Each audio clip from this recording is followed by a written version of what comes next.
মনোহরদীতে আহসানিয়া মিশনের উদ্যোগে উন্নয়ন মেলা ও গুণীজন সংবর্ধনা। আব্দুল মাবুদ মোহাম্মদ ইউসুফের রিপোর্টে বিস্তারিত। ঢাকা আহসানিয়া মিশনের আয়োজনে নরসিংদীর মনোহরদী সরকারি পাইলট মডেল উচ্চ বিদ্যালয় মাঠে অনুষ্ঠিত হয়েছে উন্নয়ন মেলা, পুরস্কার বিতরণ ও গুণীজন সংবর্ধনা অনুষ্ঠান।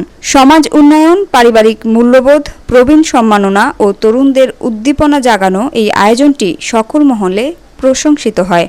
প্রধান অতিথি ছিলেন মনোহরদী উপজেলার নির্বাহী কর্মকর্তা এম মোহাইমিন আল জিহান। তিনি বলেন, প্রবীণ ও তরুণদের মধ্যে সেতু বন্ধন তৈরিতে এ আয়োজন অনন্য। সমাজে ইতিবাচক পরিবর্তনে এ ধারা অব্যাহত থাকা প্রয়োজন।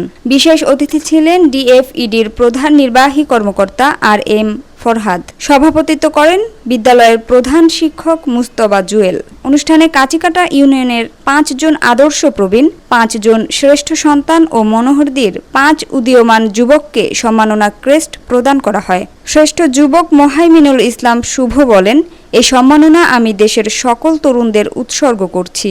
অনুষ্ঠানে আরও বিভিন্ন গুণীজনকে সংবর্ধনা দেওয়া হয় এবং শ্রেণীভিত্তিক পুরস্কার বিতরণ করা হয়। দিনব্যাপী আয়োজনে ছিল উৎসব মুখর পরিবেশ। প্রত্যেকটা সম্মাননা স্বীকৃতি নিজের দায়িত্ব বাড়িয়ে দেয়, কর্তব্য বাড়িয়ে দেয়।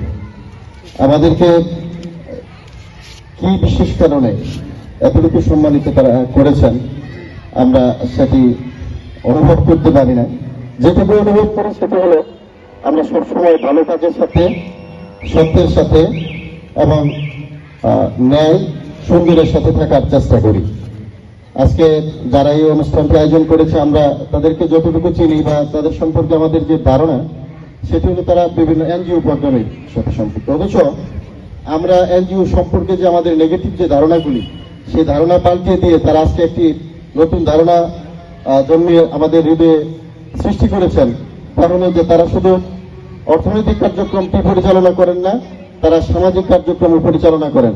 এই সমাজের ভালো কিছু করার জন্য, বিশেষ করে এই সমাজের ছেলে মেয়েদেরকে প্রান্তিক পর্যায়ে যারা রয়েছে তাদেরকে উঠিয়ে এনে আমাদেরকে আধুনিকতার ছোঁয়া দিয়ে সন্তানদেরকে ভালো মানুষ হিসেবে গড়ে তোলা, সমাজের অন্যায়গুলি